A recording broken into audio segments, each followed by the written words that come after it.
Hello. അപ്പോൾ ഞാൻ നിങ്ങളിലേക്ക് ഇന്ന് ഷെയർ ചെയ്യാൻ പോകുന്ന എൻ്റെ നൈറ്റ് കെയർ, അതായത് എൻ്റെ നൈറ്റ് സ്കിൻ കെയർ റൊട്ടീൻ നിങ്ങളിലേക്ക് ഷെയർ ചെയ്യാമെന്ന് കരുതി. അപ്പോൾ ഞാൻ വലുതായിട്ടൊന്നും ചെയ്യാറൊന്നുമില്ല.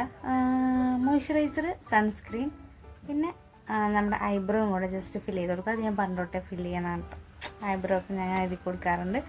അപ്പോൾ അതാണ് ഞാൻ ചെയ്യാൻ പോകുന്നത്. പക്ഷെ അതിന് മുമ്പായിട്ട് ഞാനൊരു കാര്യം കൂടി ഇപ്പോൾ എക്സ്ട്രാ ചെയ്യുന്നുണ്ട്.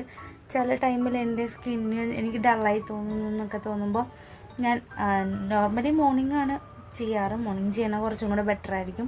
എൻ്റെ സ്കിന്ന് കുറച്ച് ഡള്ളായി തോന്നിയതുകൊണ്ട് ഞാൻ ഒന്ന് ഐസ് ക്യൂബ് കൊണ്ട് ഒരു മസാജൊക്കെ കൊടുത്തിട്ട് സ്കിൻ കെയറിലേക്ക് സ്റ്റാർട്ട് ചെയ്യാൻ കരുതി. അപ്പോൾ നമുക്ക് ഐസ് ക്യൂബ് കൊണ്ട് മസാജ് ചെയ്യും. കിടും.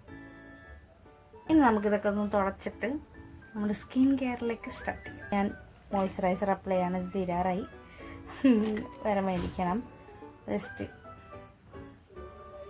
നെക്കിലും അപ്ലൈ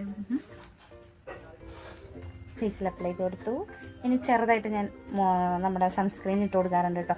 അതെന്തിനാന്ന് വെച്ചിട്ടുണ്ടെങ്കിൽ ചൂട് കൂടുതലാണ്. രാവിലെ ഇടണം അത്ര നമ്മൾ ഇടണമെന്നില്ല, ചെറുതായിട്ട് ഇട്ട് കൊടുത്താൽ മതി. അപ്പോൾ ഇതാണ്, ചെറുതായിട്ട് മതി. ചെറിയ രീതിക്ക് എടുത്തിട്ട് ഫേസിലേക്ക് അതല്ലേ. ലിപ് ബാം നമ്മൾ ഇടുന്നുണ്ട് കേട്ടോ.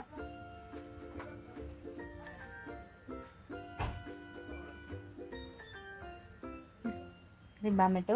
ഐബ്രോ ഫില്ല് ചെയ്ത് കൊടുക്കുകയാണ്. ഞാൻ അതിനൊക്കെ ചെയ്യാം കേട്ടോ. കാണാൻ പറ്റുന്നു. ജസ്റ്റ് ചെറുതായിട്ടൊന്ന് ഫില്ല് ചെയ്ത് കൊടുക്കത്തുള്ളൂ കേട്ടോ. വലിയ രീതിക്കൊന്നുമില്ല. എത്താത്തടത്തും കൂടെ എത്തിക്കോളും ജസ്റ്റ് ഇങ്ങനെ ചെയ്യുമ്പോൾ. അപ്പോൾ ഇത്രേ ഉള്ളൂ എൻ്റെ നൈറ്റ് സ്കിൻ കെയർ റൂട്ടീൻ. ഇഷ്ടപ്പെട്ടിട്ടുണ്ടെങ്കിൽ, അതുപോലെ തന്നെ നിങ്ങൾക്ക് ഇത് യൂസ്ഫുൾ ആയിട്ട് തോന്നിയിട്ടുണ്ടെങ്കിൽ ഉറപ്പായിട്ടും സബ്സ്ക്രൈബ് ചെയ്യുക, ലൈക്ക് ചെയ്യുക, ഷെയർ ചെയ്യുക. ബൈ.